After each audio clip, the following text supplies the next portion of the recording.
চালবিহীন instant powder পায়েসের recipe খাওয়া যায় কখনো চিন্তা করে দেখেছেন কি? হ্যালো এভরিওয়ান, কেমন আছেন সবাই? আমার নতুন একটি ব্লগে আপনাদের স্বাগত জানাচ্ছি। আজকে আমি আপনাদের জন্য নিয়ে হাজির হয়েছি সম্পূর্ণ ভিন্নধর্মী ইউনিক একটি ইনস্ট্যান্ট পাউডার পায়েসের রেসিপি নিয়ে। আশা করছি আমার আজকের রেসিপিটি আপনাদের ভালো লাগবে। তো চলুন শুরু করা যাক আজকের রেসিপি। পুরো প্রক্রিয়াটি দেখিয়ে দিচ্ছি আমি আমার ভিডিওর মাধ্যমে। এই রেসিপিটি তৈরি করতে আমার লাগবে এখানে প্রায় 7-8 পিসের মতো ব্রেড। এই ব্রেড দিয়ে আজকে আমি ইনস্ট্যান্ট পাউডার পায়েস তৈরি করে দেখাবো। এই ব্রেডে চাইলে আপনারা পুরোটাই ইউজ করতে পারেন, কিন্তু আমি আজকে এই পুরো ব্রেড দিয়ে এই পায়েসটি তৈরি করে দেখাবো না। আজকে তৈরি করে দেখাবো ব্রেডের সাইডের অংশ দিয়ে। ব্রেডের সাইডের ব্রাউন অংশ দিয়ে আজকে আমি পাউডার পায়েসটি তৈরি করব। সাধারণত এই সাইডের অংশগুলোকে ফেলে দেওয়া হয়, নয়তো বা ব্রেড ক্রাম্ব তৈরি করা হয়, কিন্তু এই সাইডের অংশ দিয়েও অনেক ধরনের সুন্দর সুন্দর মজাদার রেসিপি তৈরি করা যায়। তো এখান থেকে আজকে আমি একটি রেসিপি আপনাদের সাথে শেয়ার করছি।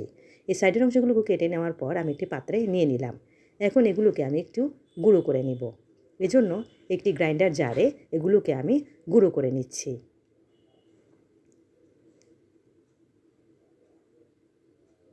ব্রেড ক্রাম্ব যেভাবে করা হয়ে থাকে ঠিক সেইভাবেই গুঁড়ো করে নিচ্ছি।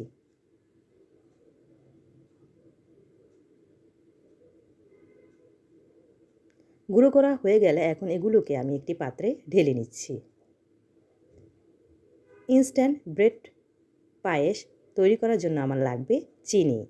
তাই এখানে আমার ব্রেড ক্রাম্ব করা হয়ে গেলে আমি 1 কাপ পরিমাণে চিনি নিয়ে নিলাম এবং এগুলোকেও গ্রাইন্ডার জারে দিয়ে গুঁড়ো করে নিচ্ছি।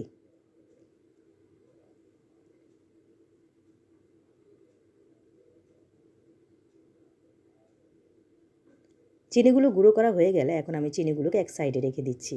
এখন আমি যে ব্রেড ক্রাম্বগুলো তৈরি করেছি সেগুলোকে চুলাতে একটি পাত্রে শুকনাভাবে আমি ভেজে নিচ্ছি। একটি পাত্রে আমি বসিয়ে দিলাম, এই পাত্রটা শুকনা থাকবে। তার মধ্যেই এখন আমি ব্রেড ক্রাম্বগুলো ঢেলে দিলাম।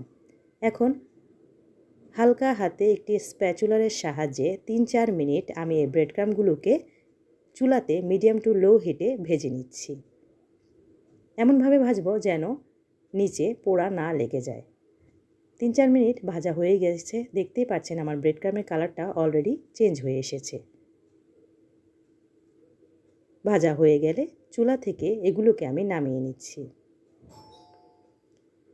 এগুলোকে এখন আমি একটি পাত্রে ঢেলে নিচ্ছি। ঠান্ডা হওয়ার জন্য অপেক্ষা করছি। ঠান্ডা হয়ে গেলে এখন আমি আপনাদের দেখিয়ে দিচ্ছি কিভাবে ইনস্ট্যান্ট আপনারা ব্রেড পায়েস তৈরি করবেন।